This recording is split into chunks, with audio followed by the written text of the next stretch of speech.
Jadi terima kasih untuk teman sejawat yang sudah hadir secara online. Ya, pada hari ini kita akan berdiskusi mengenai redo cardiac surgery. Jadi suatu prosedur yang pasti ahli bedah jantung akan menjalani. Jadi sebaiknya, atau saya rasa tidak akan pernah ada lah ahli bedah jantung itu dia tidak akan pernah menghadapi yang namanya operasi ulangan gitu ya. Baik operasi ulangan yang dalam jangka waktu yang lama ataupun yang baru.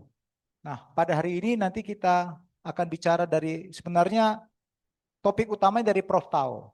Ya, akan bicara mengenai tips and trick. Saya hanya memberikan kata pengantar aja untuk beliau. Mana nih? Nggak kelihatan.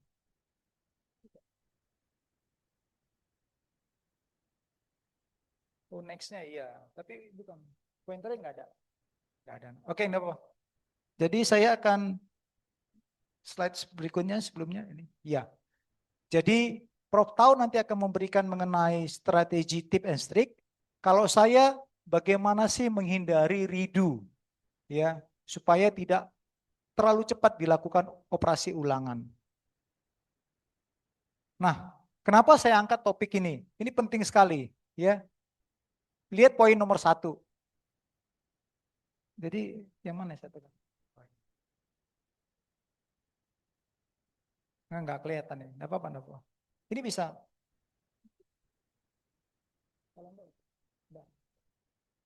Harus yang pointer.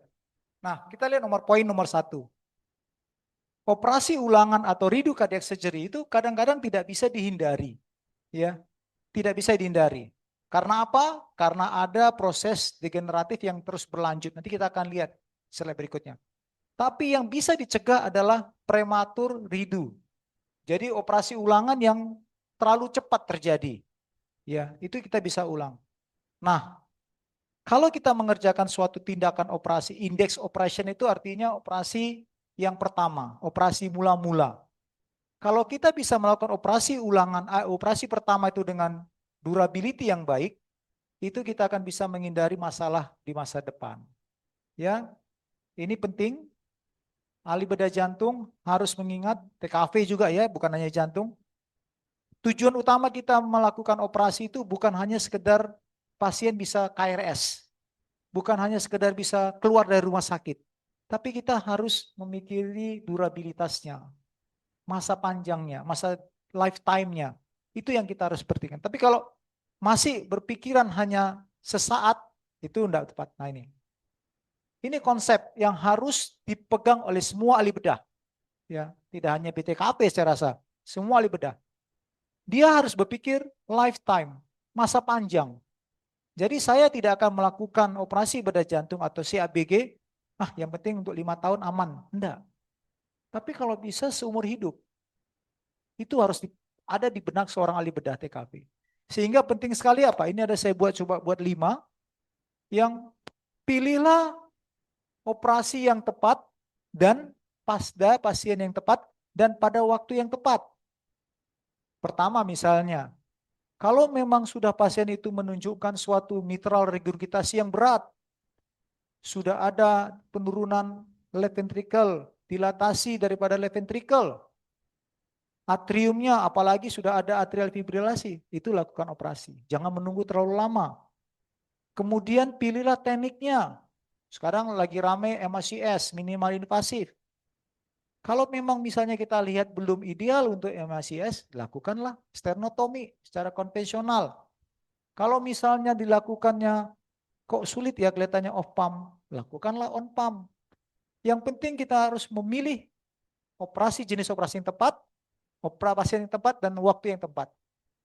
Nah, sehingga apa? Kita bisa mengoptimalkan ya durabilitas itu dengan teknik yang tepat juga.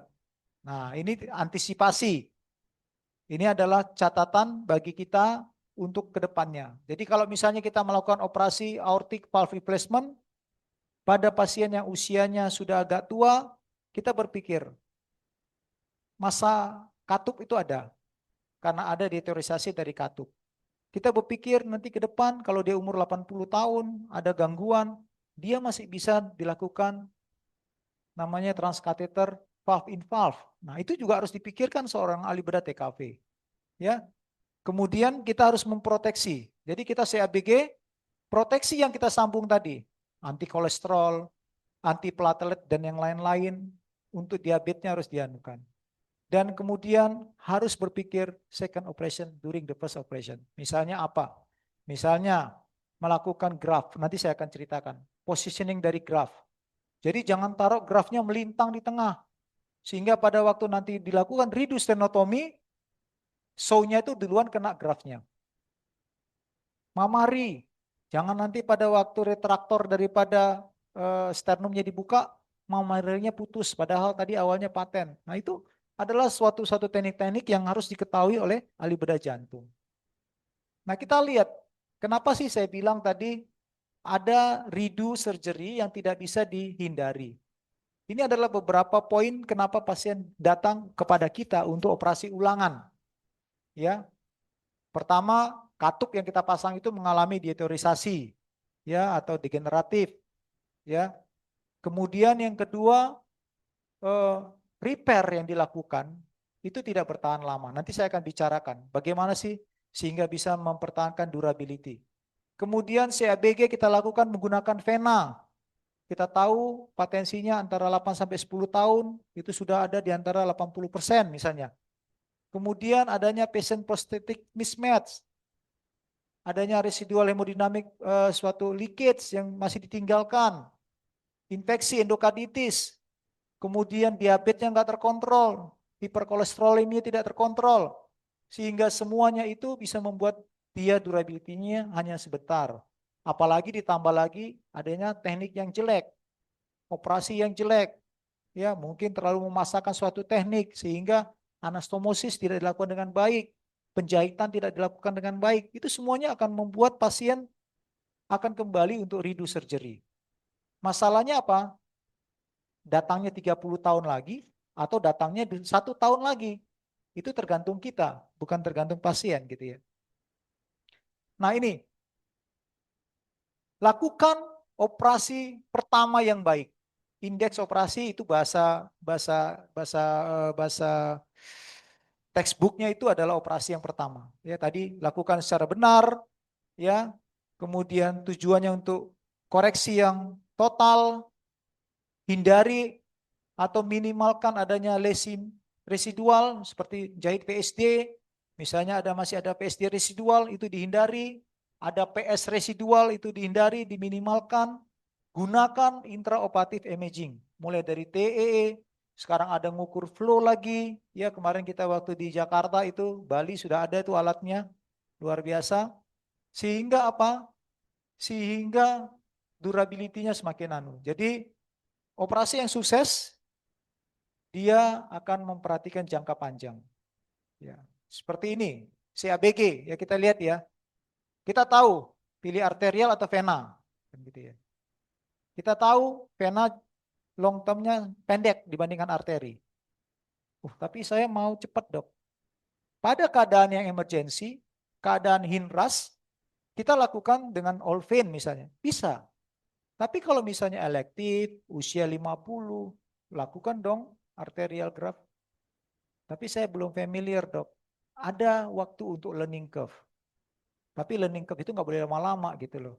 Karena apa? Mungkin yang pertama untuk ahli bedah jantung yang muda memang dibutuhkan learning curve dan hasil outcome yang baik dulu untuk 50 kasus pertama misalnya. Tapi segera ditingkatkan ilmu, harus diperhatikan juga durability. Ya. Kemudian competitive flow.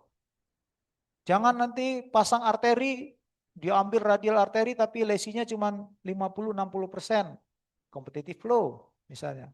Kemudian handlingnya, kasih residen ngambil tapi residennya nggak karu-karuan. Bocor sana sini, rusak. Nah, itu dokter Danang langsung bilang, sayang gitu ya, saking gemesnya. Ya. Nah kemudian apalagi? Complete revaskularisasi yang penting. Yang berarti, meaningful itu berarti. Jadi enggak perlu kamu kasih 5-6 graf. Saya dulu pertama-tama gitu, 6-7 graf. Katanya PPDS itu apa? Sel. Dokter Ian lagi sel gitu. Tapi semakin dewasa semakin tua semakin dewasa ya, bukan semakin capek ya. Semakin dewasa artinya kita cari yang komplit revaskularisasi. Artinya mana sih yang benar-benar perlu direvaskularisasi gitu. Jadi bukan semakin banyak grafnya semakin baik, enggak. Kemudian graf fungsi harus dilihat. Kalau dulu kita cuma pencet-pencet, sekarang ada flow untuk mengukurnya. Begitu ya. Jadi kemudian protect grafnya setelah pulang, ini penting. Nah, ini untuk CABG misalnya. Hindari apa? Hindari target yang jelek. Kalau sudah kecil, klasifikasi jangan diutak-atik. Kamu paksakan taruh di graf situ paling berapa bulan buntu. Tidak ada gunanya. Ingat, koroner itu nggak sama dengan yang lain. Gitu kamu senggol-senggol pembuluh darah koronernya, disaster. Ya, untuk teman sejawat kardiologi juga gitu penting. Kenapa kok habis operasi? Padahal tadi itu buntu loh di atasnya. Ini kan disambung di bawahnya. Tapi kok terjadi trombus? Terjadi ada ST elevasi? Iya. Karena kita tahu koroner itu dia ada namanya septal branch-nya. Ada yang masuk ke dalam. Jadi bukan hanya pipa lurus dari atas ke bawah, tidak. Jadi kalau kamu utak-atik ada trombus masuk ke septal, ST elevasi. Tadi awalnya enggak ada. Lebih baik kamu dosa pegang gitu ya. Do not touch, ya. Karena kamu pegang sekali akan disaster. Kemudian kalau memang nggak enak pakai MACS, pakai lateral torakotomi kiri, ya stenotomi aja. Kan tadi apa? Kita pikir durability, ya. Kemudian tadi itu competitive flow, ya, long term graft failure, ya. Terus kemudian graft kinking, diukur, jangan kepanjangan, posisinya, jangan sampai routingnya itu tekuan dari misalnya dari distal LCS ke diagonal sehingga nekuk sekali. Nah, itu harus dipikirkan oleh ahli bedah jantung. Ya, untuk katup misalnya. Nah, durability juga harus dilihat. Repair. Repair semua paper mengatakan dia lebih baik daripada replacement. Tapi kalau repair itu kita tidak bisa menjamin durability-nya lama, jangan dikorbankan. Lebih baik replace. Saya repair dulu. Tapi ternyata mitralnya hanya bertahan 6 bulan. Atau bahkan 1 tahun. Itu tidak baik. Lebih baik kita replace. Dia bisa sampai 20 tahun. Ya, itu maksudnya ya. Kemudian prosesis mismatch itu hati-hati ya. Kemudian usia disesuaikan. Jangan kamu kasih 70 tahun atau 80 tahun dengan katup mekanik misalnya yang bisa dia lupa ini sudah minum enggak antikoagulannya gitu. Kemudian yang penting eko intraoperatif. Saya ingat dulu sekali, mungkin Dokter Putu Yasa juga mengalami operasi nggak pakai TE. Jadi hanya feeling aja. Oh sudah bagus. Sekarang kita TE. Yang dulu awalnya TE hanya untuk katup, sekarang si EBG pun di TE. Teman kardiologi yang kasih bantuan sama anestesi juga. Oh iya nih, loh kok ada hipokinetik ya. Tadi ini nggak ada. Nah, itu hati-hati warning. Ada sesuatu di teritorial tersebut. Nah ini seperti saya bilang, ya. Kalau kita belum bisa menjamin repair kita itu durability-nya lama, jangan dipaksakan. Ya. Tapi kalau kita bisa yakin, wah bagus, ya lakukan repair. Karena bagaimanapun repair itu lebih baik daripada replacement. Ya. Oke. Nah, ini adalah pesan, design the first operation for the next therapy. Ya. Jadi ada consider, prioritize, jadi avoid, jadi ini sudah semua. Ini saya rasa ini sudah prostetik ya. Jadi failure itu, jadi asepsis jangan hindari yang untuk risiko infeksi, kontrol diabetes ya. Terus nanti ini saya Nah, secondary prevention is part of the operation. Jadi ini juga penting bagi kita. Ahli bedah jantung tidak langsung pasrah 100% pada teman sejawat kardiologi. Kita juga ikut membantu. Misalnya apa? Pasca operasi dia diabetesnya dikontrol, dicek. Kemudian kebiasaan merokok harus di stop, berat badan dan segala macam. Ini penting ya. Nanti ini bisa di-share. Nanti untuk yang di Zoom itu bisa dimasukkan di chat box-nya itu dirubah PDF dulu ya, bisa ya, dibagikan kepada yang hadir di Zoom. Nah, kita lupa kadang-kadang sering surveillance. Ini teman sejawat kardiologi juga kami mohon bantuannya untuk surveillance. Kenapa surveillance itu penting? Karena kita bisa mencegah katastrofik atau kejadian yang disaster tadi. Kalau kita bisa detect early, kita bisa detect lebih awal. Misalnya ada gangguan katupnya lebih awal, ada grafnya yang buntu lebih awal, itu kita bisa detect. Nah ini pentingnya ada surveillance. Jadi jangan ada pasien sudah selesai baik ya, nanti 2 tahun lagi datang, atau dosa kontrol. Nah itu adalah salah. Ahli bedah jantung dia bertanggung jawab juga. Nanti memang ada teman sejawat kardiologi yang akan follow up rutin. Tapi kita juga kewajiban 3 bulan, 6 bulan, datang aja, kita detect, kita ketemu, kita deteksi. Mungkin ada teman sejawat tadi yang kelewatan, kita bisa bantu. Ya. Nah ini saya buat coba suatu singkatan, ya namanya durable, ya. Jadi ini checklistnya, bagaimanakah kita untuk surgical thinkingnya ya. Jadi tadi tuh D, decision. Lakukan prosedurnya secara tepat, indikasinya tepat, waktunya tepat, dan tekniknya. Seperti tadi saya bilang, kalau nggak bisa opam, nggak bisa, belum hebat, belum bisa expose baik, on pump aja. Kalau nggak bisa minimal invasif, lakukan stenotomi. Karena kita tadi itu bukan hanya sekedar pasien bisa pulang, tapi untuk durability. Kemudian seorang ahli bedah jantung harus tahu anatomi dan fisiologinya, anatomi dan mekanismenya. Misalnya operasi katup mitral, harus tahu itu. Ini Carpentier tipe apa? Patofisiologinya di mana? Sehingga kita bisa lakukan treatment, khususnya repair dengan baik dan durability yang lama. Kemudian repair ada revaskularisasi, durable teknik, gunakan arteri graft untuk yang jangka panjang, harvesting vena yang baik, harvesting arteri yang baik, ya. Kemudian selalu antisipasi untuk future intervention. Jadi king graft tidak ditempatkan di depan, di anterior. Pada waktu sternotomi ridu bisa terkena. Kemudian base medical, B-nya base medical therapy, ya, follow up-nya, L-nya long term surveillance, dan E-nya adalah mencegah endokarditis. Ya, ini kita lihat ada skenario yang saya buat. Usia 40-50 tahun dilakukan CABG. Multivessel coronary artery disease. Sekarang kita cuma berpikir gimana caranya saya lakukan bypass. Tadi triple vessel minimal 3 sambungan saya lakukan deh. Supaya bisa dikomplit revaskularisasi. Tapi sebenarnya ada lagi yang lebih utama adalah lifetime strategy. Bagaimana sih conduit yang saya graft ini bisa bertahan sampai 20 tahun? Bagaimana sih supaya saya tidak ada lagi ini pasien nggak perlu lagi dilakukan redo CABG? Ya, itu perlu saya pikirkan. Konsepnya berubah. Jadi bagaimana saya termasuk kardiologi harus agresif untuk mengontrol kolesterol, mengontrol glikemiknya, mengontrol yang lainnya juga, pola hidup dan segala macam. Untuk katup juga begitu. Misalnya kita lakukan sekarang AVR yang bio ya. Nah, valve today kita bisa berpikir untuk tomorrow, masa depan, valve in valve. Sekarang teknologinya sudah maju. Ya. Kemudian ini, nah ini kita harus ingat. Kenapa sih redo surgery itu masih merupakan sesuatu yang nggak bisa dicegah gitu ya. Artinya itu ya karena ada sesuatu proses alami degeneratif dalam manusia yang akan terjadi. Ya, jadi misalnya koroner yang hari ini tidak buntu, nanti mungkin dalam beberapa tahun, 10 tahun, dia mengalami stenosis karena degeneratif, karena diabetesnya dan segala macam. Kita tahu semua terapi yang diberikan untuk diabetes, hipertensi, tidak untuk menyembuhkan, tapi dia memperlambat. Ini DM harus tahu ya, nanti kalau udah dokter umum. Jadi kamu memberikan obat terapi diabetes, bukan berarti dia stop diabetesnya, enggak.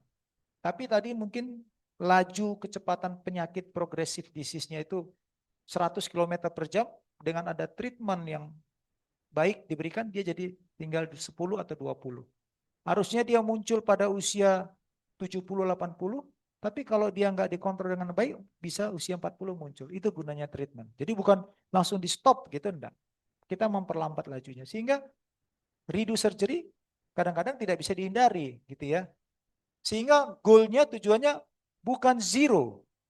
Ya, bukan zero. Jadi jangan salah kalau kita mengatakan, udah pokoknya di tangan saya nggak ada lagi redo. Mau berapa tahun, 20-30 tahun. Ya. Selalu saya kalau job gitu ya, nanti enggak apa-apa saya kerjakan sekarang. Nanti biar Dr. Edwin 20 tahun lagi ngerjakan gitu. Nah, itu itu nggak boleh gitu disiapkan gitu. Nah, yang sekarang saya akan bicara mengenai gimana sih kita mengupayakan supaya redo itu bisa kita minimalkan, bisa kita perpanjang interval antara first operation dengan redo. Nah, nanti Prof tahu, beliau akan bicara mengenai bagaimana melakukan redo dengan teknik yang baik. Ya, jadi take home message-nya yang pertama ada 6 yang saya rangkum. Pertama, kita harus memperhatikan durability. Ya, semua indeks operasi yang pertama, operasi perdana kita lakukan, kita tidak hanya berpikir pasiennya selamat, pasiennya bisa pulang. Enggak. Tapi bagaimana operasi yang kita lakukan ini bertahan dalam jangka waktu yang lama. Itu goalnya. Sehingga dibutuhkan apa? Patient selection. Prosedurnya gimana? Misalnya tadi saya bilang, ini on pump off pump, MICS atau stenotomi. Gitu. Kemudian technical, cara jahitnya, cara anastomosis, tisu handling, itu semuanya sama baiknya. Jadi kalau salah satu dari sini tidak dipenuhi, saya anastomosis saya jago, tapi babak belur jantungnya. Saya expose-nya jantungnya bagus, tapi tidak bisa jahit dengan baik, itu nggak boleh. Kemudian CABG durability itu membutuhkan conduit yang baik, penting sekali. Ya, jangan biarkan nanti Reno tuh adiknya ya ambil vena, terus diserahkan ke saya, akhirnya seperti saringan air, bocor sana bocor sini. Nah, itu terus ngikatnya mencitat gitu. Nah, itu membuat emosi operator, ya tak? Itu penting, ngambil buat conduit, dan yang paling penting untuk secondary prevention, teman sejawat kardiologi, pemberian antiplatelet, anti kolesterol, diabetes, semuanya harus agresif, ya. Kemudian untuk surgery katup atau valve surgery, dia sudah dipikirkan untuk masa panjang. Termasuk juga tadi seperti saya katakan, valve in valve, itu juga harus dipikirkan. Penting sekali kita tidak hanya diserahkan kepada teman sejawat kardiologi kalau untuk operasi jantung, kita juga berperan dalam surveillance. Ya, evaluasi rutin terhadap pasien yang kita kerjakan untuk early deteksi daripada failure dari yang kita lakukan operasi. Infection prevention juga penting, pemberian antibiotik dan segala macam. Sehingga operasi ulangan itu kadang-kadang tidak bisa kita hindari, tapi yang bisa kita hindari adalah prematur redo surgery.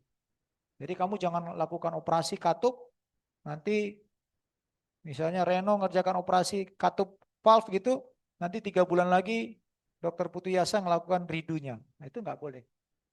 Itu prematur itu. Tapi kalau nanti kamu dokter Putu Yasa Reno ngerjakan operasi, ulangan, ini kapan? Ini dikerjakan dokter Putu Yasa 20 tahun yang lalu. That's okay. Nah, itu ya dari saya. Jadi ini slide terakhir, ya, hindari redo. Operasi redo yang terbaik kita lakukan itu adalah kalau bisa kita menghindarinya untuk jangka waktu yang lama. Selalu berpikir second operation. Kalau saya lakukan ini, nanti dia bisa kembali lagi enggak? Kalau saya jahit ini, nanti bisa berbahaya enggak untuk kedepannya gitu. Sehingga kita bisa mendapatkan hasil operasi kita dalam jangka waktu yang panjang, pasien bisa lifetime-nya juga baik, quality of life-nya juga baik. Jadi saya rasa terima kasih untuk perhatiannya, semoga bermanfaat bagi kita semua. Terima kasih.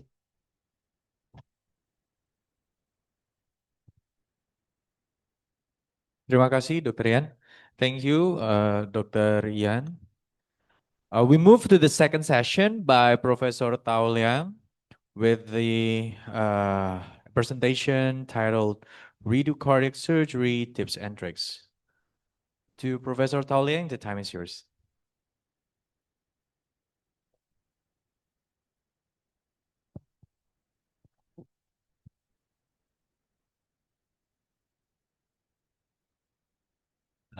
Good morning, everyone. I do appreciate Professor Putu invite me here to share our experience about cardiac surgery. Professor Putu gave me the topic is redo mitral valve. But I think this topic is not enough to make a whole the redo case is not very difficult. So I prepared 3 topics. If the first topic, we have a lot of questions to discuss. So we just discuss. If no more question, we move on the second or third topic. So because my English is not good enough for smooth communication, so I asked Miss Jessica translate for me. Maybe can exactly to smoothly. Okay. Okay. Dokter-dokter semua, apakah Inggrisnya cukup bisa dimengerti? Ya, tahun ini dong itu. Okay. So the first one is redo mitral valve surgery. I use the AI translate and make a video. So I totally agree, Professor Ye option. So you can see the video now. Okay. Silakan videonya. Ada suaranya. Iya, ada suaranya.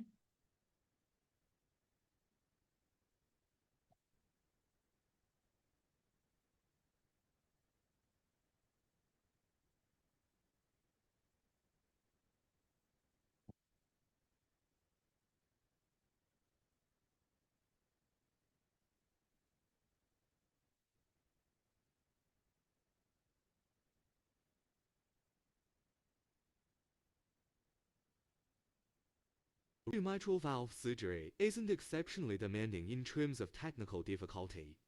However, there are numerous indications for reoperation, including bioprosthetic structural deterioration, pannus formation, infective endocarditis, prosthetic thrombosis, and paravalvular leak.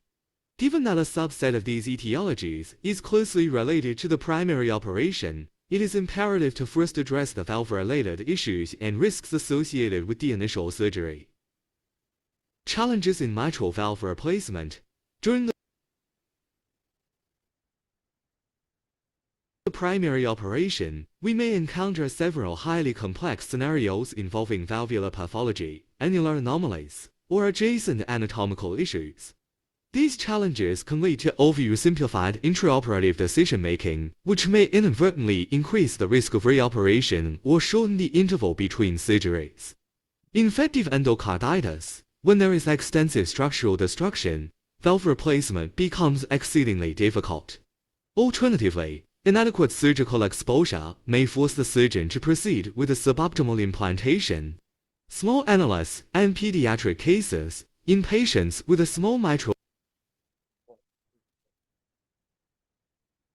annulus or pediatric patients undergoing valve replacement, it is often impossible to select an ideally sized prosthesis, frequently necessitating the implantation of a relatively smaller valve.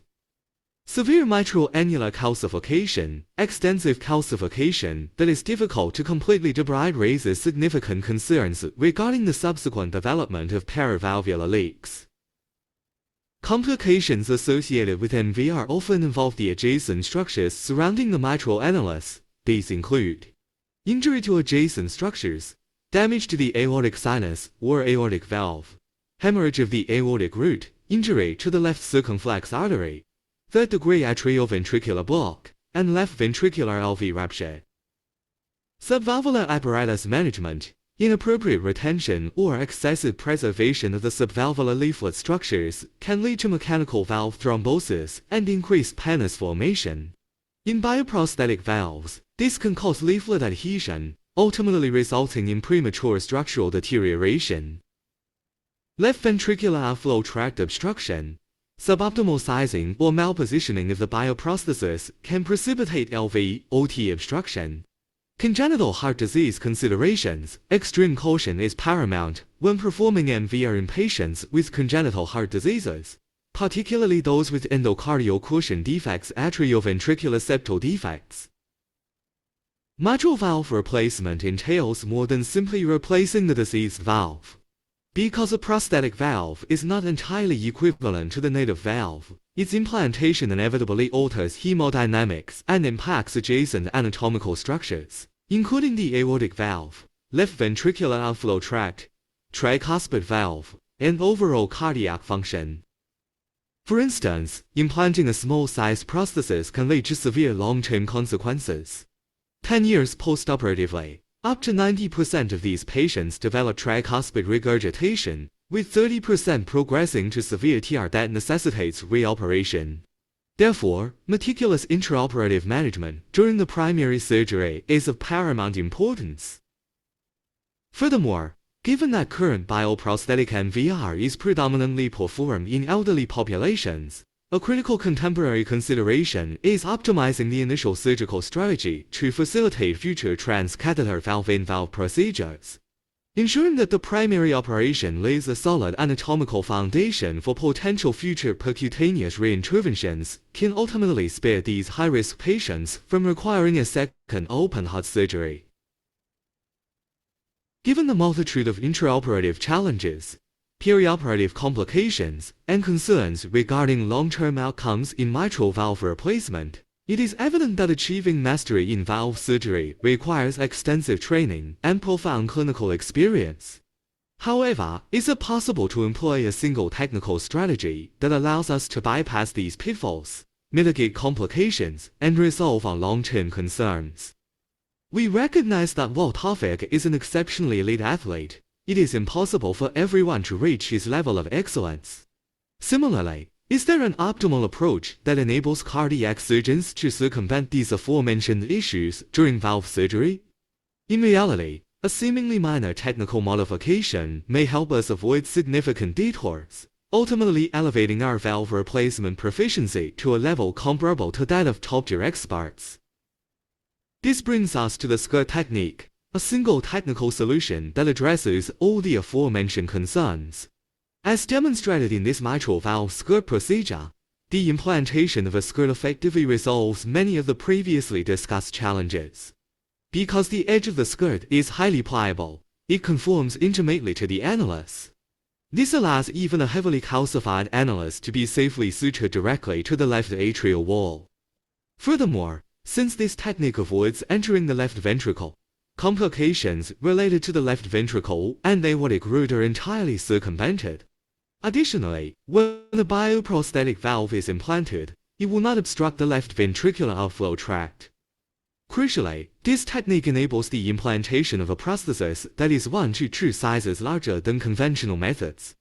This provides a significant advantage for future transcatheter valve-in-valve procedures. It eliminates the risk of LVOT obstruction and allows for the implantation of an adequately sized prosthesis, or even accommodates multiple sequential VIV interventions. Following mitral valve replacement, long-term hemodynamic alterations or the relative undersizing of the prosthetic valve frequently lead to secondary tricuspid regurgitation. Approximately 90% of patients will develop tricuspid regurgitation within 10 years postoperatively, with 30% progressing to severe tricuspid regurgitation. To prevent this, prophylactic tricuspid annuloplasty is routinely performed. This typically involves placing 4 to 5 sutures along the majority of the posterior annulus. The primary objective of this prophylactic measure is not merely to reduce tricuspid regurgitation, but rather to serve as a preventive strategy against right ventricular remodeling. By preventing severe tricuspid regurgitation in the setting of elevated pulmonary artery pressures, the right ventricle is spared from chronic volume overload. This preserves right ventricular wall thickness and significantly mitigates the surgical risks associated with future reoperations. The preceding discussion has primarily focused on the critical considerations during primary mitral valve replacement. We now turn our attention to redo valve replacement. Provided that rigorous risk mitigation is implemented and the etiology of the initial valve deterioration is clearly identified, these issues can be effectively managed. Technically, there are no extraordinary requirements. The aforementioned challenges can be successfully circumvented by utilizing the SCIRT technique. Next, we will address one of the most catastrophic complications following mitral valve replacement, left ventricular rupture. While the SCIRT technique is the paramount strategy for preventing left ventricular rupture, certain factors can still precipitate this complication. Left ventricular rupture remains a nightmarish outcome in cardiac surgery. carrying a mortality rate exceeding 50%.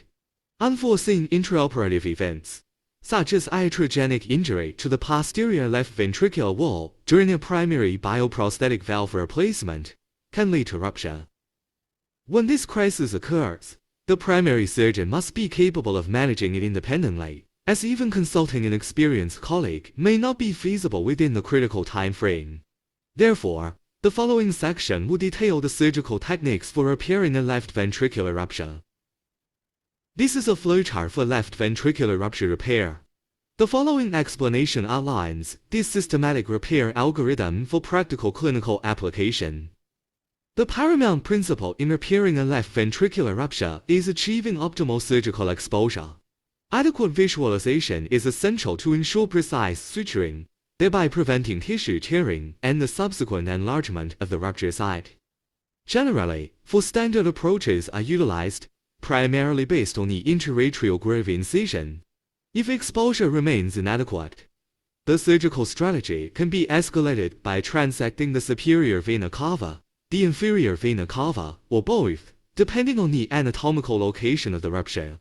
Alternatively, a biatrial incision can be performed. Furthermore, when conducting a double valve replacement, employing a double annular enlargement incision provides exceptionally superior exposure.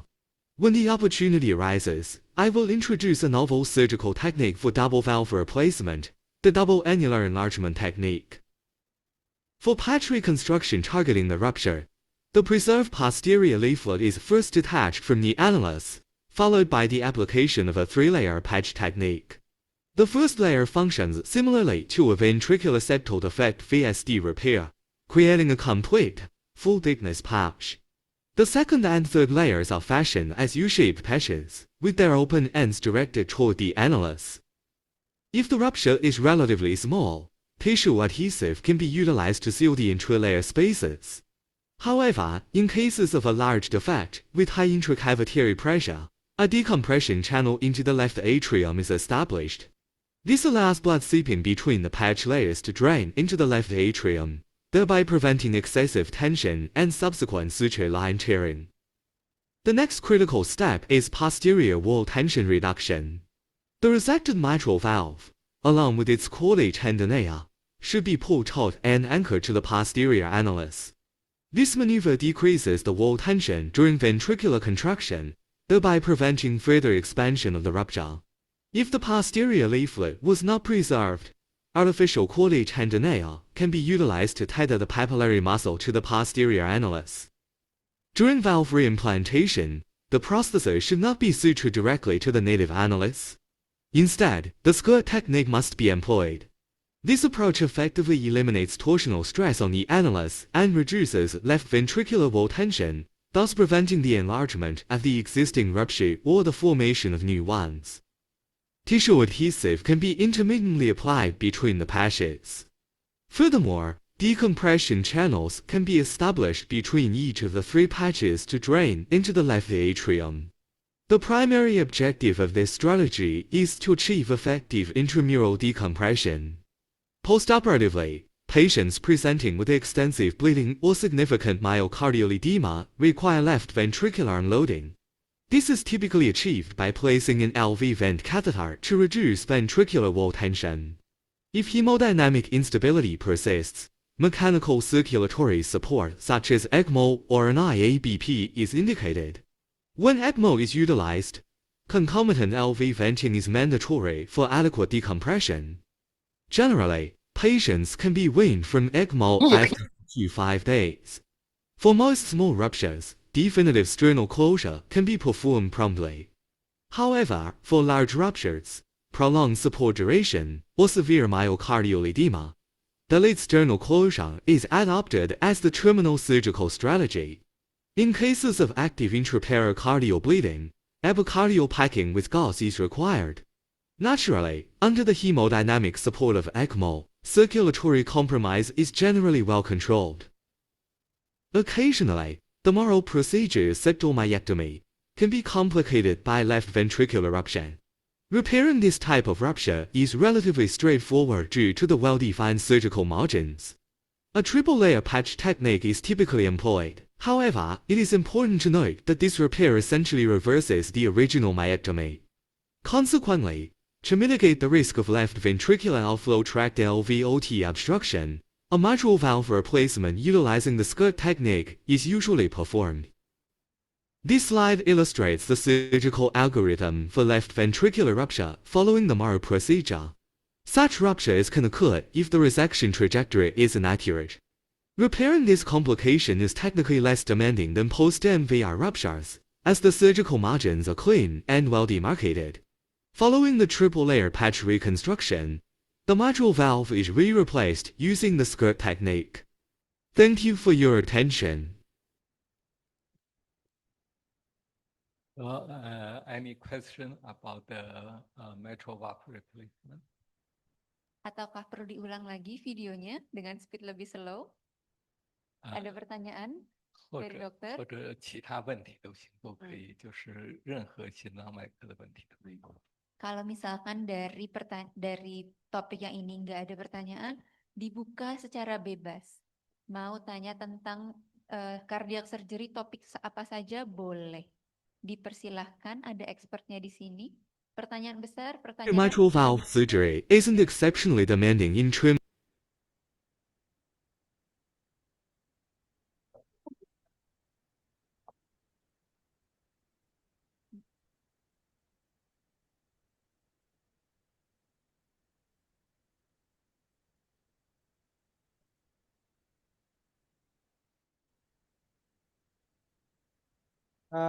Prof tahu ini selain dia general cardiac surgeon, dia juga pediatrik.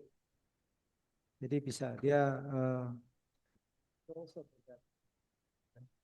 ya, jadi dia bisa ngerjakan, beliau ini ngerjakan dua, tapi memang pediatrik juga banyak kerjakan. Silakan, Danang. Ya, mungkin ada yang mau bertanya dari para residen?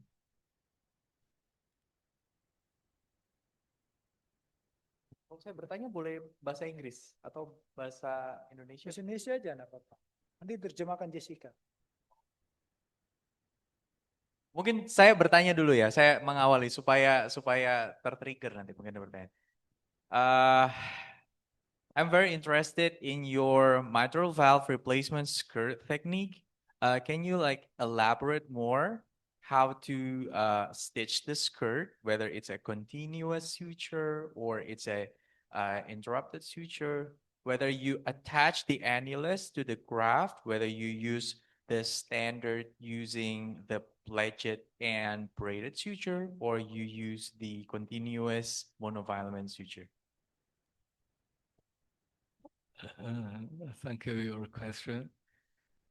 For the graft attached annular, you can use a continuous suture for Perlin double layer. If the annular very calcificate, you can abandon the annular stitch. You can stitch on the left atrium. So to avoid all the complication of the mitral valve replacement. Especially in redo case, you can stitch the skirt first, then put the valve on the skirt. Valve and the skirt connection use the 2O Perlin continuous stitch. Should be okay. 2O. Okay, thank you. Second question. If we use the skirt, the mitral valve will be somehow like jumping around the left atrium, and probably our cardiologist colleague will like, what is this? Is this like, they will like concerned about formation of the thrombus. Do we need to apply higher INR? Like with the warfarin dose, maybe slightly higher to accept some certain level of INR. What do you think? Okay. In the intraoperation, we can observe the valve a little bit in the systolic and diastolic period. But the movement is not very big, maybe 2 mm or 3 mm. So the EF no more no more change. Okay. The thrombus, if we use a routine warfarin anticoagulation, no more thrombosis in the patient. A few patients we observed, a few patients have a clot in the pericardium, in the left atrium, because those patients had a small left atrium. So in those patients, we need to put a patch on the atrial septal, enlarge the left atrium. Should be okay. Thank you, Professor Tao. Ada lagi mungkin yang mau bertanya? Jadi tadi saya tanya tentang skirt teknik. Skirt teknik yang tadi di presentasinya Prof. Tao itu cukup menarik karena bisa avoid LVOTO, left ventricular outflow tract obstruction, dan mungkin jadi lebih mudah kalau kita melakukan redo. Karena kan nanti kalau dipotong tinggal dipotong skirtnya, dilepas, ganti baru. Menarik. Ada lagi mungkin yang tertrigger untuk melihat presentasi tadi yang menurut saya sangat-sangat menyenangkan. Ada yang mau bertanya dari PPDS? Oh, dari Zoom ada yang mau bertanya. Apa pertanyaannya? Oke, ada pertanyaan dari Dr. Gusti Reza dari JHC. In redo mitral valve surgery, what is your preferred approach to adhesiolysis? And what key techniques do you use to minimize the risk of cardiac injury and major bleeding? In redo mitral. Yes, in redo mitral, because there's a concern of a lot of adhesion. Do you have any special technique to release the adhesion or take down the adhesion? Okay. And because of the adhesion result after surgery will be there a lot of bleeding out of the surgical field. How do you manage the uncontrolled bleeding on the surgical field? Probably that's the question. Thank you. Okay, maybe the best answer is my next topic. It's a redo double valve replacement. Double annular enlargement can avoid the bleeding and mobilize the adhesion, all the problem. Maybe in the next topic. Okay. Oke, thank you. Jadi pertanyaannya ternyata ada di topik yang lain ternyata. Jadi sudah disiapkan. Masih ada presentasi lagi. Masih mau? Iya, berapa menit? Bisa. Boleh dipresentasikan. So yeah, to continue the question, Professor Tao, to continue the question. So for the redo mitral surgery, do you need to release all the heart up to the lateral, or just to expose it? Only exposure the aortic root Okay. for cross clamp Okay. and the right atrium You should be come enough. through the left atrial or Yeah, right I atrium. through the atrial septal go okay, to left to the right atrium. atrium, to the septal one. Okay. Yes, because if you use the skirt, you no need to exposure very good the mitral annula. Yep. You can stitch the skirt first. It's easy. Then you re-put the mitral. I mean the artificial prosthetic. Okay, so you don't need to release to the adhesion release No. all the heart. No, No, no no need. need. No need. Just to expose the The your left atrium and should be right enough. atrium. Yes. Okay, so is it easy to mobilize the mitral valve, the old one, to expose it? Yeah. If What you is your technique? open the if you open the atrial septal, you just exposure the A2 part, the Mhm. mitral A2 part. Then you, how to say? I ask Jessica. Jessica, help us. 就是取那个旧瓣的时候哈，不是把瓣拿下来，是把原来的瓣拆解掉，就把它的那个原来这个瓣的机械部分和缝合环给它分开。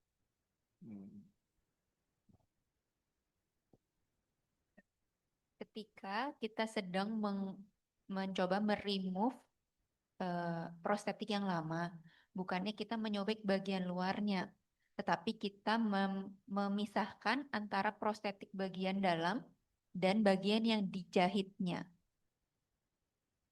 Yeah. Jadi it's easier than removing the whole mitral prosthesis and preparing the new artificial valve. Okay. So you don't need to mobilize it. And some surgeons prefer to open the pleura. Open what? Open the pleura. The pleura. Pleura. Yeah, yeah. So they can move it outside rather than release the pericardium. So what do you recommend? Usually I open the right side pleura. Mhm.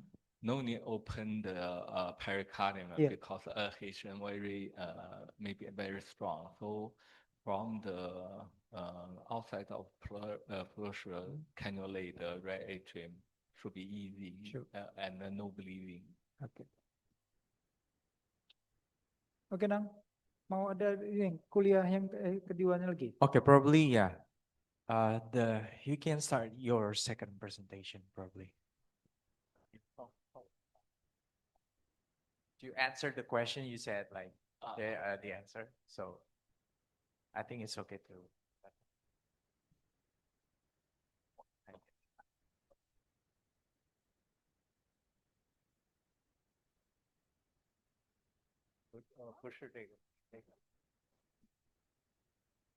Okay.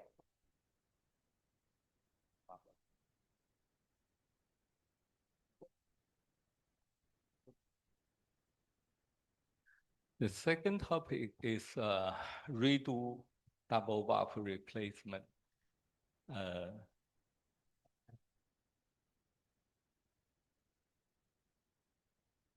Okay.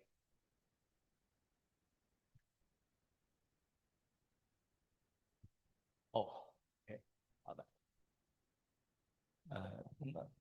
那我说你来翻译了。那么二次的这个手术通常呢可能比较麻烦，所以我们发明了一种做二次手术的方法。看起来呢比第一次做双瓣置换呢还要简单。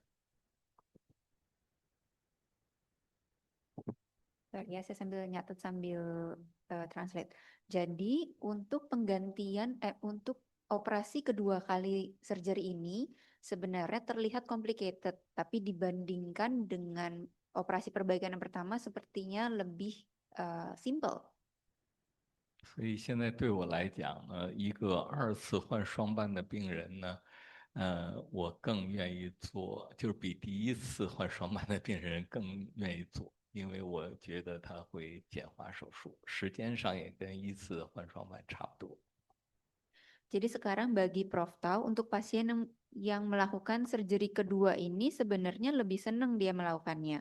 Pasien ini mereka biasanya menjalani operasi yang kedua kali ini hasilnya dan dari waktunya lebih cepat daripada yang waktu mengerjakan pertama kali pergantian valve. 这个呢是这个不是一个二次手术的了，这是一个一次的换双瓣手术。我们最多遇到的问题是什么呢？就是这个瓣环小，不能够放一个足够大的瓣。这样的话呢，就像刚才 Dr. 燕说的，那可能会影响它的使用寿命。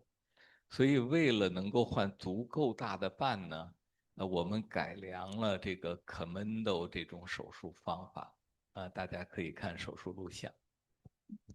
Untuk yang di video yang ini bukanlah redo surgery, tapi keadaan perlu mengganti katup mitralnya di pasien dengan anulusnya terlalu kecil. Seperti yang tadi disampaikan oleh Dokter Yan, kalau misalkan tidak berhasil atau mengerjakannya dengan buruk bisa memperpendek umur pasien dan juga memperpendek umur durability-nya. Jadi untuk mendapatkan ukuran yang cukup, kami meningkatkan menggunakan teknik bernama komando.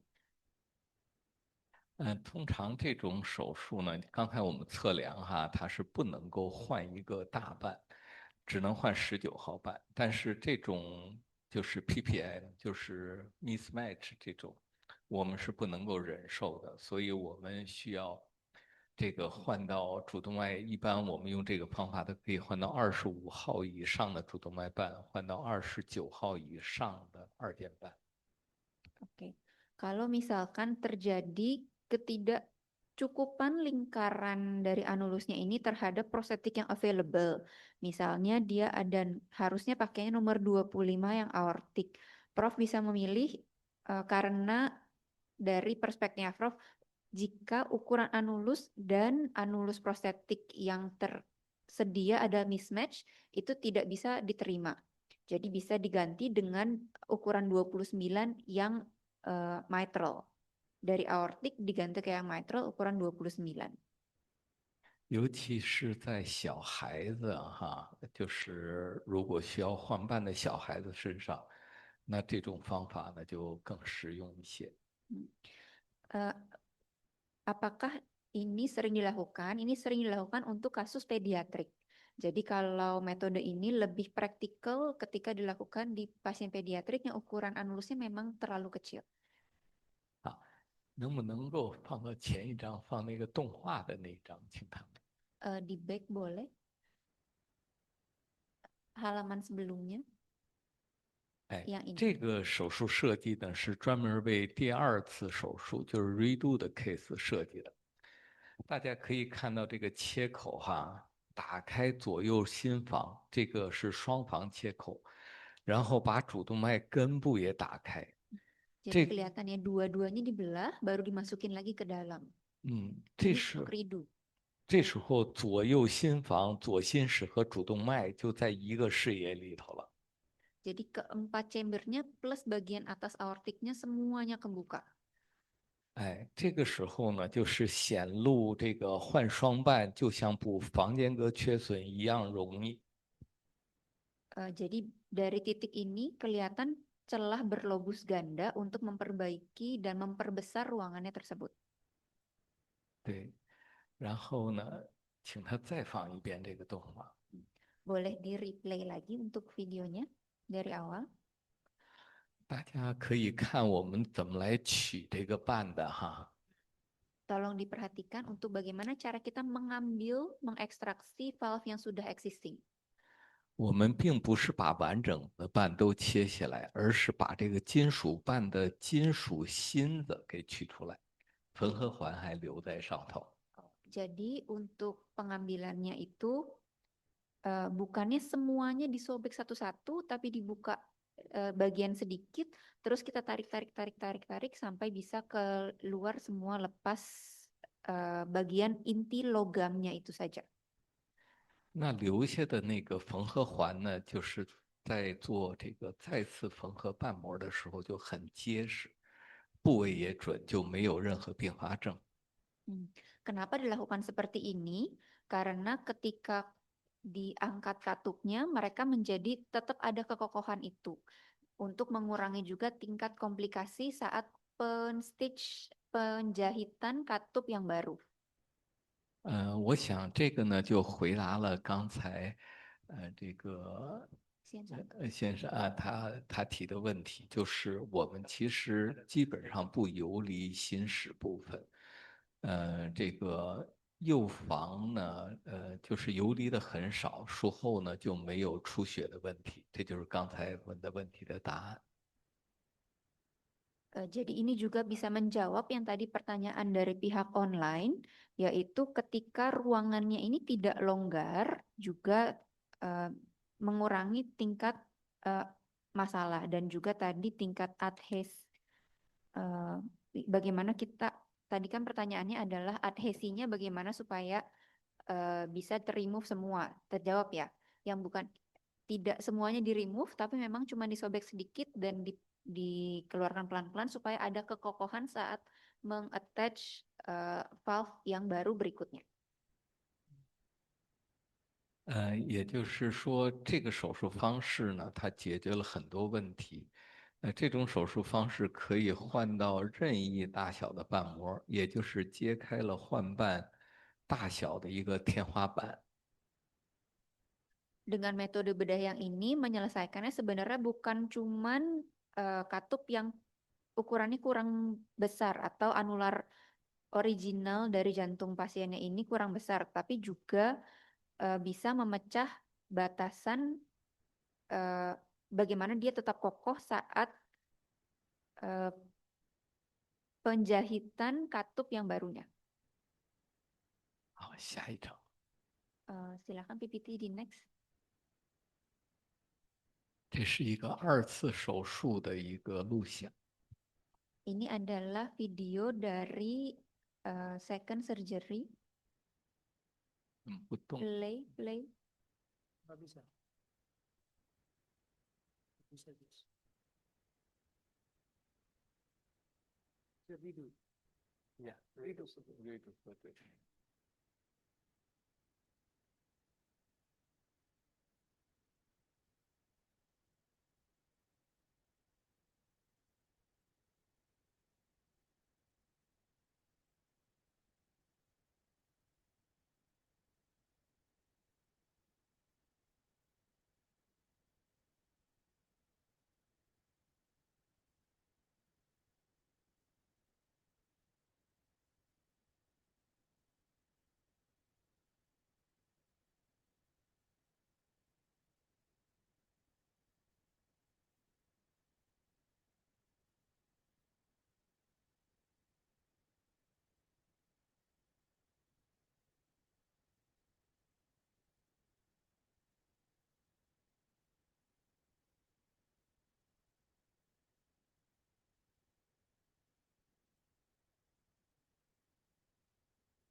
对。 这是一个2次手术的病人，大家可以看到呢，我们并没有游离这个心室面，没有。 Sorry. Jadi untuk yang ke operasi kedua ini, 我们没有游离心室面，只是把右房、左房和主动脉根部打开。 jadi untuk atrium kanan, atrium kiri, dan aortic root-nya semua dibuka. 然后用刀呢，很快就切除了原来的瓣膜。 Jadi dengan mudah bisa mengekstraksi valve yang lama. 保留原来瓣膜的缝合环。 Jadi ring dari valve yang lama tetap dipertahankan. 然后用我们做的这个就是这个衬裙的瓣膜2间半缝在原来的瓣上。 Lalu bikin rok yang dengan teknik skirt yang tadi itu untuk attach valve yang baru. 并且用这个舌头状的补片扩大了主动脉根部。 Jadi dengan teknik ini bisa melebarkan anulus atau aortic root yang dari pasien tersebut. 换了2个很大的瓣膜。 Diganti dengan valve yang ukuran lebih besar. 然后呢，我们把这个心房和主动脉壁一起缝合来关闭主动脉切口。 Lalu atrium 大 dan 家可以看到， dinding aortanya dijahit bersama-sama untuk menutup sayatan yang tadi dilakukan di aortic root. 所以整个心脏表面呢，只有一点点的主动脉切口和右房切口。 Jadi hasilnya hanya ada sayatan kecil di aorta dan sayatan di sebelah kanan. 大部分切口呢都埋在心房里头。Yang tadi kita jahit semuanya terkubur di dalam sinfang, Atrium. atrium. Sorry. 所以术后没有出血问题。 Jadi setelah operasi tidak ada masalah terhadap pendarahan. OK， 下一个是那个 PPT next.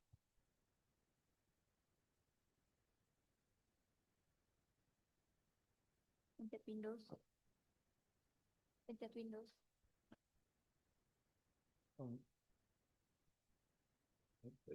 the video, the minimal invasive video。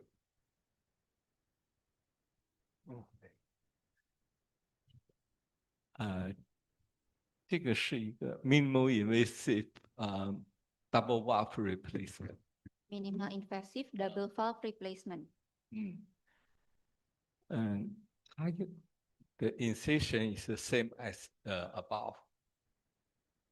Insisinya sama seperti dalam surgery valve. 因为微创手术是右侧进胸的。 Kalau MIC minimal invasive dibukanya dari toraks sebelah kanan. 所以这个切口呢，就是心房心室的切口呢，对微创来讲显露是非常好。 Untuk exposure-nya karena dibuka dari toraks sebelah kanan, exposure-nya sangat baik. 大家可以看到，这是一个微创的胸腔镜的一个换双瓣的手术。 Ini dengan bantuan kamera sehingga bisa terlihat exposure-nya secara luas. 它的缝合方法跟刚才那个2次手术是一样的。 Untuk cara dia men-stitch-nya seperti redo surgery, tekniknya sama. 所以到最后，它的表面上只有一点点的主动脉的切口和右房的切口。 Jadi di permukaannya nanti hanya ada di aorta dan di sisi kanan dari lubang yang tadi insisi dibuat. 所以没有出血问题，因为微创手术最怕的是止血问题。 Karena minimal invasif yang paling dikhawatirkan adalah pendarahan hebat. Jadi dengan teknik ini bisa menghindari adanya pendarahan hebat tersebut. OK， 好，我们可以回到 PPT。 Balik ke PPT.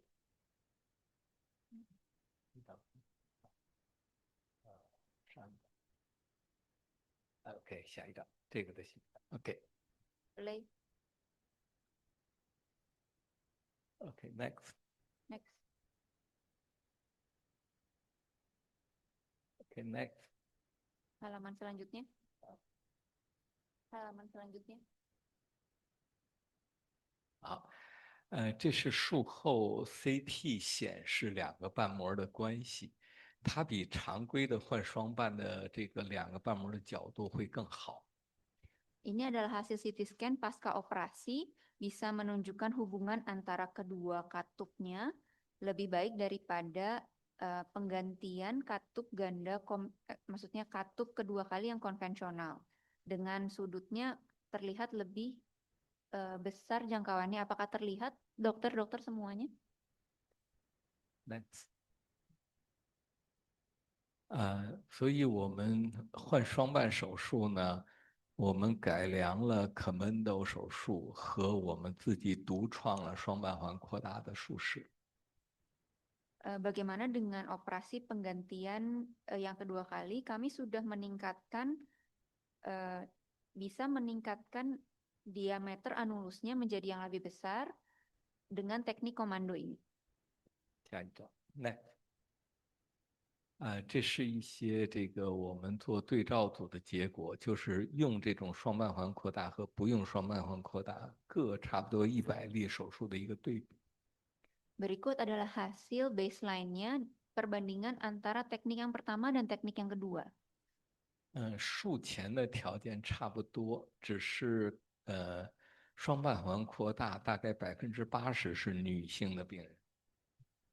Untuk teknik yang pertama kurang lebih 80% dari pasien adalah negatif.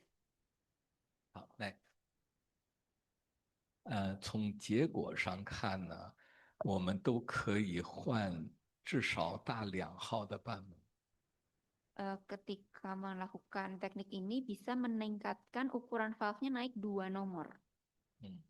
所以术后的压差明显的下降。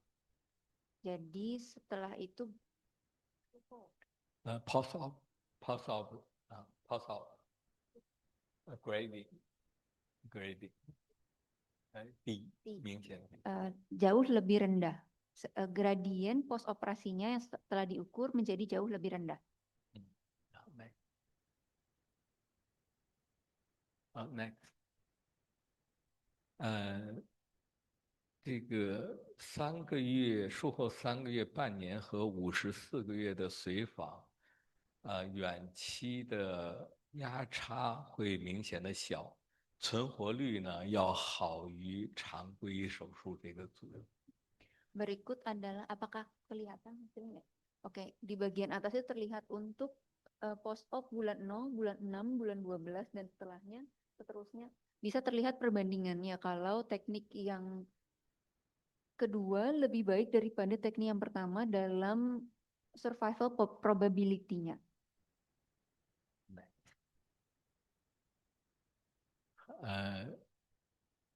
我们知道原来呢，就是小瓣环哈，有几种术式了，就是包括 Nix、Mannequin、Noose、Cornell、Ross Cornell，但是所有这些手术的话呢，会增加副损伤。 Kita sudah sebenarnya mengenal banyak teknik operasi seperti Open, MICS, dan Kono. Tetapi semuanya mempunyai efek cukup besar di cardiac function-nya.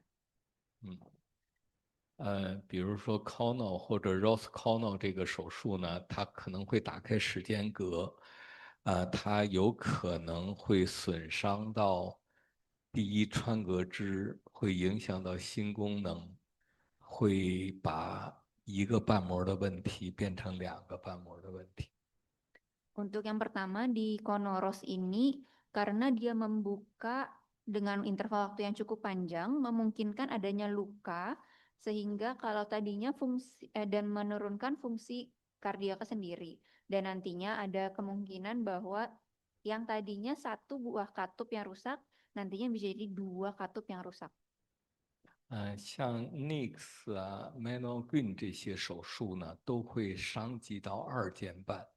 所以远期2件瓣的功能可能是一个比较担心的问题。 Untuk MICS bisa juga nanti menginjurikan mitral valve-nya. Jadi nantinya menjadi masalah yang cukup sering ditemui di jangka waktu setelah operasi yang cukup mengkhawatirkan. 那么这个双瓣环扩大在2次手术当中的应用呢，有这么一些优点。 Untuk dual annulus enlargement ini sebenarnya ada beberapa kelebihannya yang bisa di-share sama Prof. 第一个呢，就是非常好的一个视野或者显露，也就是做换双瓣手术，就像我们做房间隔缺损修补一样的视野。 Yang pertama, untuk exposure-nya ini cukup luas sehingga bisa dibandingkan dengan repair pada umumnya, sehingga bisa bermanfaat bagi pasien serta bisa dilakukan secara minimal invasif. 第二个呢，就是可以换非常大的瓣，就是目前市场上有的这个瓣，你可以换到最大的瓣。 Kalau misalkan dengan teknik ini juga memungkinkan pasien ini diberikan ukuran valve yang besar, bahkan makin besar, bahkan paling besar. 第3个呢，就是开胸进气和关胸变得非常容易。 Yang selanjutnya untuk perawatannya juga menjadi cukup mudah. 主要我们不用游离心室面，而且关胸的切口大部分都在心房内，所以没有出血问题。 Untuk pendarahannya juga cukup sedikit karena sebagian besar sayatannya berada di atrium. 切瓣也变得很容易，我们不需要把瓣完全拿下来，我们只是把这个瓣它本身的结构给它分离开就行了，保留它的缝合环，把新的去掉就可以。 Yang kedua, karena kita tidak perlu repot meremove annulus luar dari ring valve yang lama, tapi kita cukup meremove valve aslinya, valve originalnya, lalu membelah ring yang ada itu menjadi ukurannya bisa lebih besar. Jadi itu juga sesuatu hal yang bisa digunakan kembali untuk operasi kedua. OK, next. 然后呢，还有就是这个，如果是生物瓣的话，这个生物瓣不用担心挡到左室流出道 （LVOT）。 Jika menggunakan biological valve juga tidak perlu takut terjadinya LVOT. 另外呢，就是一般高龄患生物瓣的病人，以后就可以做 valve in valve 这个续冠的手术，而不用担心这个挡左室流出道这些问题，两个瓣膜都可以做。 Jikalau pasiennya menggunakan biological valve, untuk masa depannya jika terjadi kendala bisa dikonsider menggunakan valve in valve terlebih dahulu karena tidak perlu mengkhawatirkan komplikasi yang lebih atau efek samping yang lebih banyak. 所以这个手术设计相当于对病人是一个全生命周期的管理。 OK。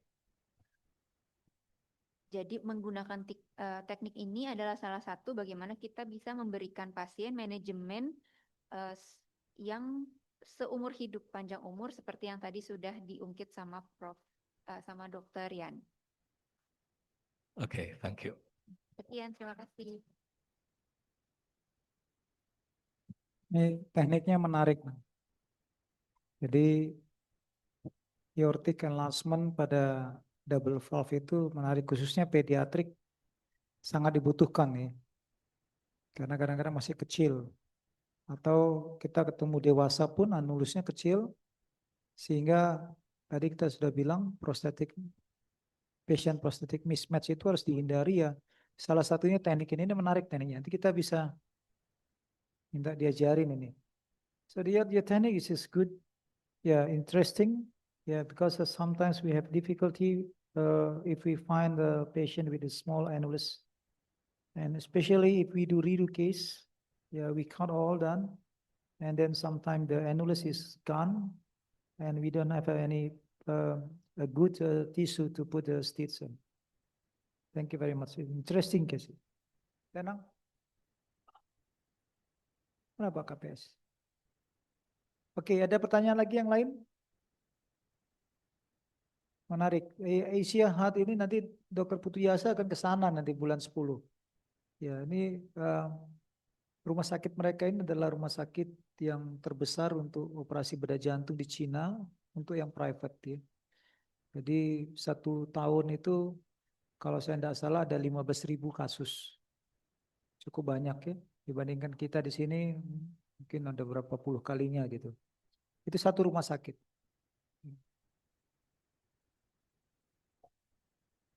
Dem, ada pertanyaan? Semakin tertarik untuk masuk di TKP? Atau semakin pusing?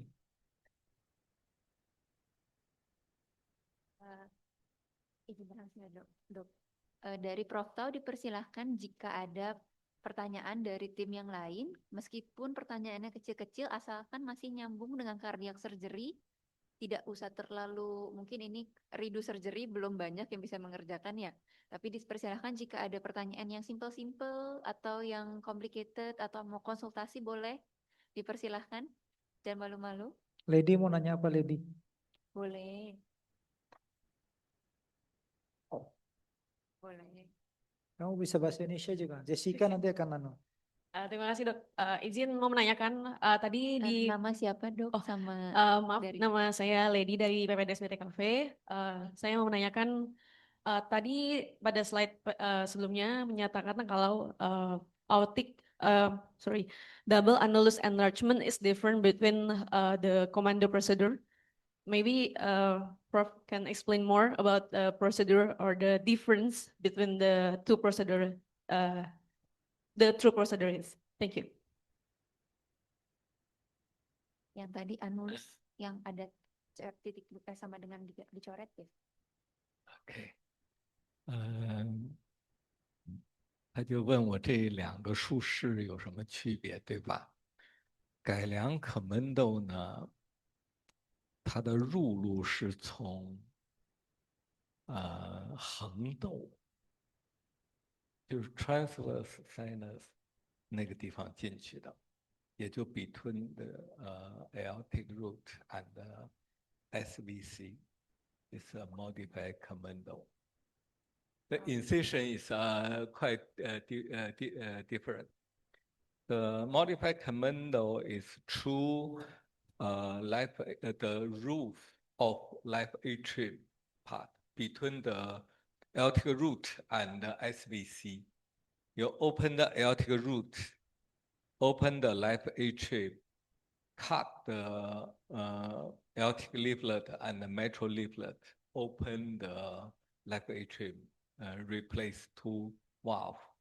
For redo case, usually this part adhesion very severe.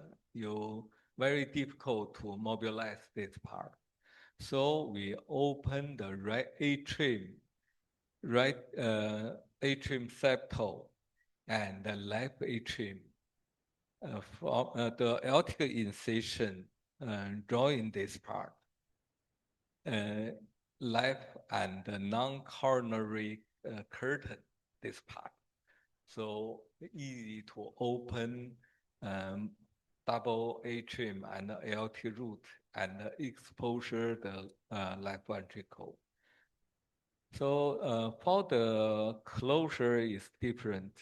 For redo case, we use the atrium wall as a patch stitch on the aortic wall. So all the suture line in the atrium side. So any needle hole bleeding is drainage to atrium. So no exposure the aortic root. So no bleeding problem.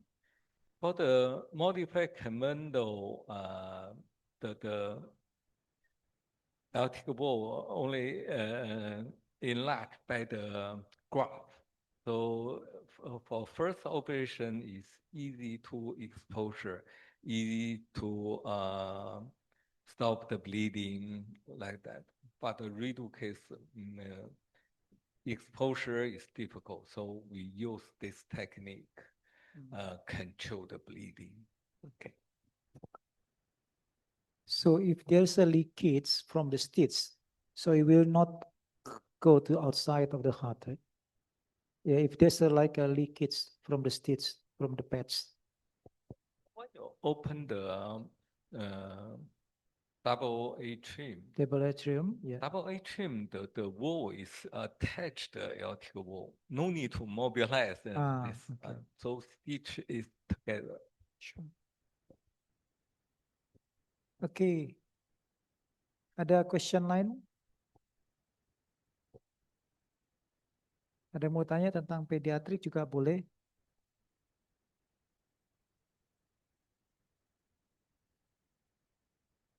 Rizky ada yang mau tanya Ki?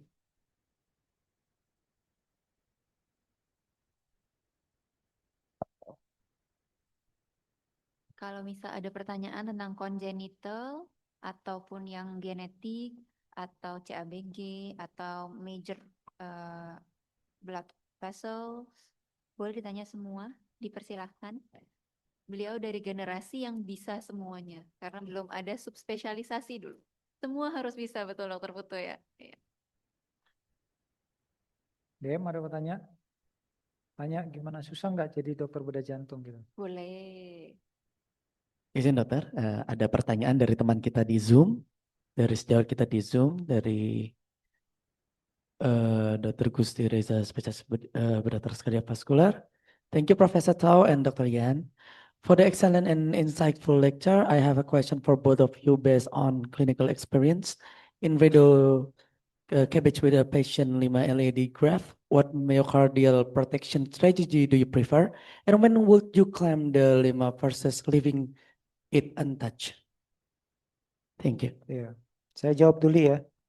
Kalau saya selalu menggunakan, saya selalu preservasi limanya kalau dia paten, kemudian diklaim pada saat sudah diberikan kardioplegia. Ya. Jadi pada waktu operasi itu 5 itu terklaim.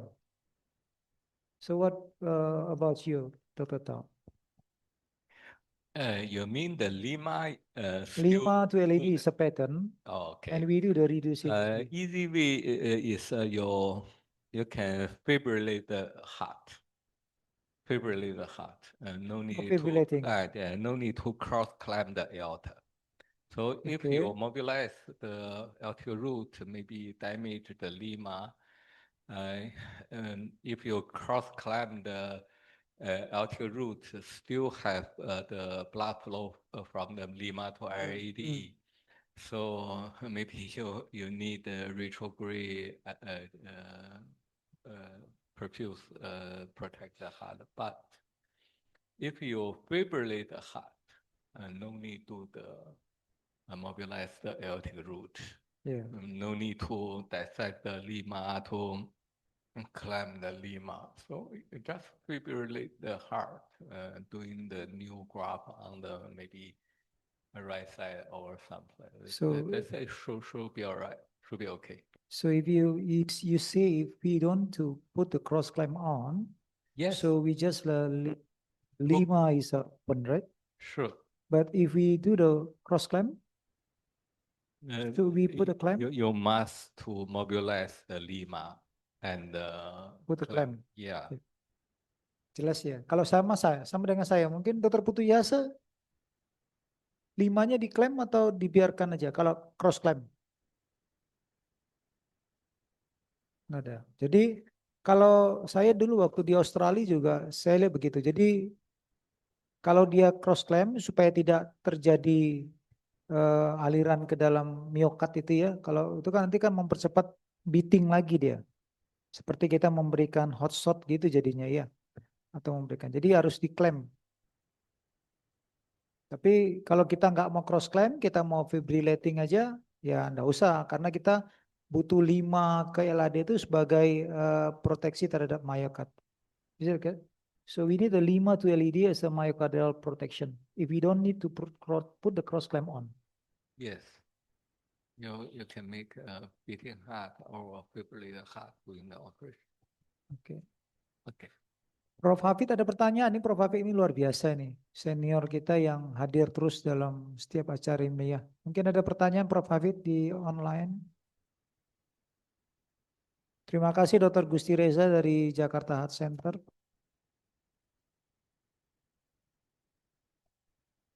Ada pertanyaan? Iya Ben, jawab. Tanya apa Ben?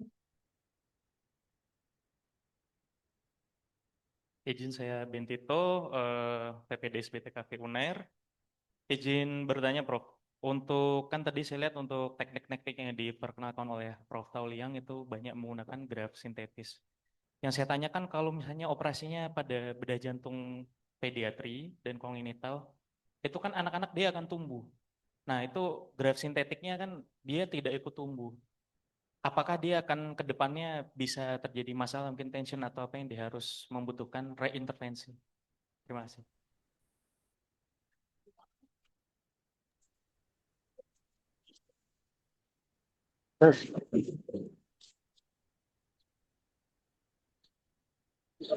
Pas cuma diocil jadi Jos. Cuma diocil jadi. Iya.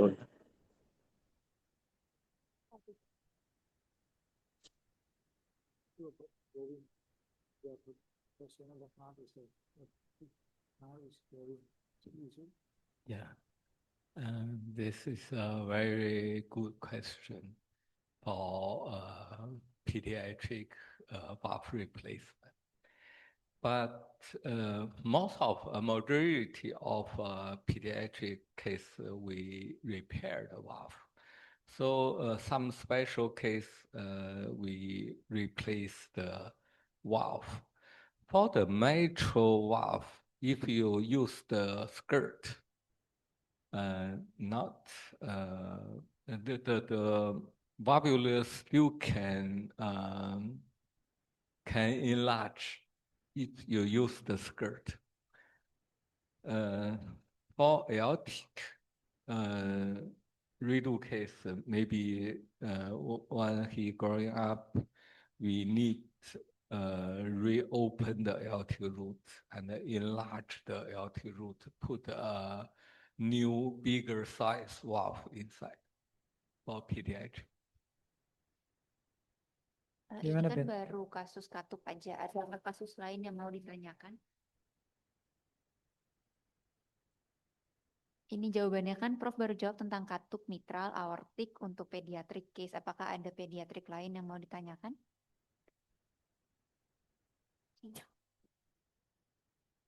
Oke. Kalau nggak ada, kita kembalikan ke Danang. OMC.